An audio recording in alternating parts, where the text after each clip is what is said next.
Um debate dentro da esquerda dividiria ainda mais a esquerda ou o movimento revolucionário do Brasil teria algum acréscimo com isso? Fala aí, camaradas, tudo bom? Meu nome é Michael, sou professor de História e Sociologia e aqui eu faço análises históricas e sociológicas acerca de temas diversos. Então, por favor, considere se inscrever nesse canal, comentar e ajudar a engajar. Somos minúsculos ainda, mas como o velho chavão diz, de derrota em derrota até a vitória. Camaradas, eu postei um vídeo aí comentando sobre esse debate que tem sido fomentado entre as esquerdas no Brasil, aí encabeçado pelo Jones Manuel, Ian Neves, professor João Carvalho, marxistas stalinistas, com uma outra ala aí do Gustavo Machado, que seria aí uma ala mais trotskista, né, um marxismo mais trotskista e tal. E nesses vídeos aí que eu tenho postado, tem surgido alguns comentários que eu acho interessantes aí de ser analisados dentro da esquerda, de algumas falsas polêmicas aí que há dentro da própria esquerda, né? Então a primeira delas seria o quê? Um debate entre esquerdas, um debate interno dividiria a esquerda, né? Não agregaria, dividiria. Como nós estamos disputando espaço, isso não seria salutar, isso não seria bom, a esquerda não ganharia com isso. Bem, vamos falar sobre isso nesse vídeo. E o segundo ponto é sobre as linhas e argumentos teóricos, quem está certo, né? Quem está certo sobre o marxismo ou sobre a revolução e esse panorama no Brasil e etc. Então vamos lá, partindo do primeiro ponto sobre o argumento de que a esquerda se dividiria ainda mais, né? Teve até um comentário no vídeo dizendo assim, pô, a gente precisa ganhar a maioria na Câmara ainda, precisamos ganhar a maioria política, estamos aí discutindo sobre disputas internas dentro do marxismo.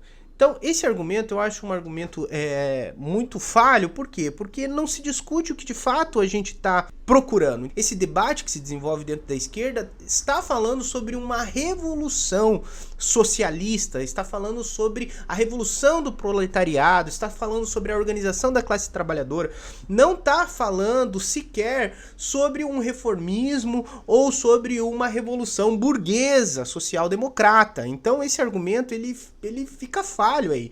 Nós não estamos disputando maioria na Câmara dos Deputados. É obviamente que quando nós vamos votar, quando vamos exercer, né, quando há uma disputa política dentro desse sistema burguês, democrático, obviamente que a gente vai ter as opções partidárias, vamos votar em candidato X e Y e etc. Ainda não houve a revolução, então é as vias pelas quais nós podemos transitar aí e ainda poder movimentar um mínimo de articulação política e etc. Mas esse debate em específico, quando a gente fala dos camaradas Gustavo Machado, Jones Manuel, discutir o que seria a revolução no Brasil, o que é a revolução no mundo, o que é a revolução chinesa, o que foi a revolução russa, tudo isso é um debate dentro da própria esquerda.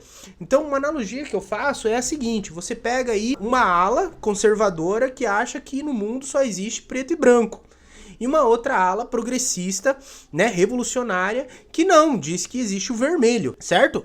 Existe o vermelho e existe outras cores. Quando essa ala colorida, vamos dizer assim, essa ala mais vermelha, vai debater sobre a predominância de cores como o azul, o roxo, o amarelo, né, entre si, ela não anula o fato de que existe cores. Ela não se divide, não muda o raciocínio, né? Ela vai mostrar pro preto e branco que não existe diversidade, existe polaridade de pensamento, existe uma disputa dentro da própria esquerda, porque se pensarmos numa revolução à la brasileira, haverá lideranças e haverá predominâncias de modelos revolucionários. Então a gente não está falando de uma disputa dentro do sistema democrático burguês, ou para usar um termo marxista, não estamos falando de uma ditadura burguesa, né, que é a que nós vivemos. Nós estamos falando de uma hipotética revolução no futuro, da revolução do proletariado sublimando, vencendo, né, esses status dessa ditadura burguesa para instaurar a ditadura do proletariado, ou seja, um mundo organizado a partir do ponto de vista daqueles que trabalham e que produzem. Você mostrar para o preto e branco que existe mais cores não mostra que você está dividido, mas mostra que o mundo não é tradicional, o mundo não é preto e branco, o mundo não é conservador, existem disputas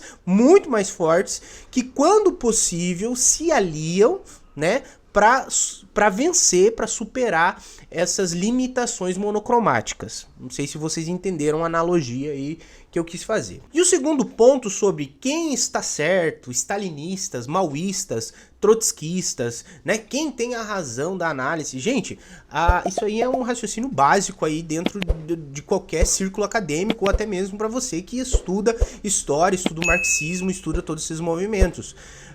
Haverá linhas teóricas diferentes, haverá pensamentos diferentes, haverá tradições e linhas diferentes.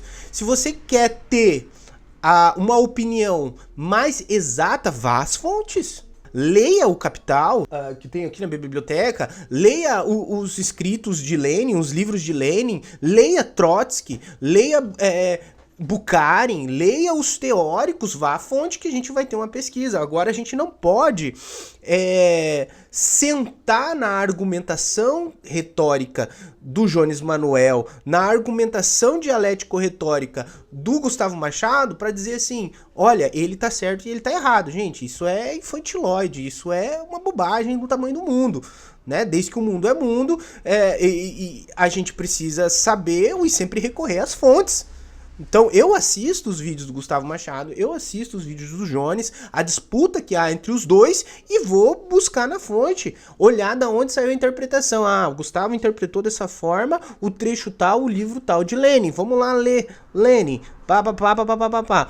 O Jones Manuel, ele traz um panorama aqui atual, isso e aquilo, sobre a interpretação do livro de Trotsky, do livro de Marx, do livro de Stalin. Então, vamos aqui pegar a minha interpretação acerca disso que ele está lendo, para comparar junto com a ideia, fazer um processo dialético de raciocínio meu com eles, né? O meu raciocínio sobre aquilo que foi lido, sobre a interpretação do Gustavo Machado, sobre a interpretação do Jones Manuel, sobre a interpretação de qualquer outra liderança de esquerda, e pronto, vamos chegar a um senso comum, aquilo que eu acredito. E aí, numa disputa pós-revolucionária, uma disputa revolucionária por ganhos ou por influência, aí eu vou ver quais representam ainda mais esse meu raciocínio. Só que eu não posso pensar que o Jones Manuel, ou eu vou pensar exatamente como o Jones Manuel, vou ter a mesma interpretação do Jones Manuel, ou mesmo do Gustavo Machado.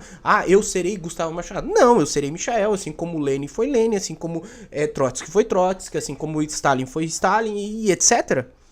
Não há um pensamento único, um engessamento da coisa, né? Por favor, isso é alienação. Não sejamos alienados ou alienantes. Precisamos recorrer sempre às fontes e incentivar a busca pelas fontes. Então eu até coloquei em um vídeo, eu cresço com esse debate. Eu cresço a partir de que ponto? A partir do ponto em que eu não sou o Jones Manuel, a partir do ponto que eu não sou o Gustavo Machado, e a partir da minha análise crítica sobre a opinião dele das fontes, eu recorro às fontes. Então por isso que eu ganho, porque eu recorro às fontes, sempre recorrendo às fontes, para que haja o meu desenvolvimento. Agora, se eu ficar panguando aí, né, se eu ficar olhando, quem tá certo, quem tá errado, olha, o Gustavo falou e ele tá certo, então amém pra tudo que o Gustavo falar, o Gustavo é o paladino da razão e acabou o debate. Não, o Jones Manuel, ele é o certo, tudo que ele fala é o correto, ele teve a melhor interpretação, então tudo que ele falar, amém, em nome do Pai, do Filho e do Espírito Santo, e vou. Mesma coisa, professor João Carvalho, olha, o que ele falou tá certo, tá correto, porque ele tem razão nisso, então nem preciso olhar as fontes, não preciso olhar nada que tá certo, amém. Gente, por favor, a esquerda sempre foi vista como aqueles que, né, do ponto de vista teórico, do ponto de vista acadêmico, sempre recorreu a uma interpretação lúcida das coisas. Então sejamos lúcidos, né? Não venhamos a criar aí heróis e pontífices e esquecer de que as fontes estão aí. Então leiam as fontes, leiam Marx, leiam Lenin, leiam Trotsky, leiam Bukharin, leiam todos. E aí tire a sua interpretação, seja você a pessoa que vai disputar como protagonista nessa arena de debates e não somente um reprodutor de ideias, de interpretações acerca das fontes, por favor. Então é isso, galera, espero que o vídeo tenha sido salutar aí. Tamo junto, é nóis, não esquece de seguir, não esquece de comentar, ajuda aí o canal.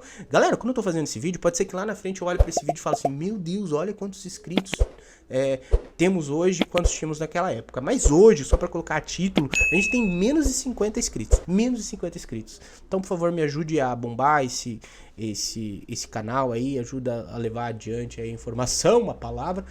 E é isso, tamo junto, é nóis.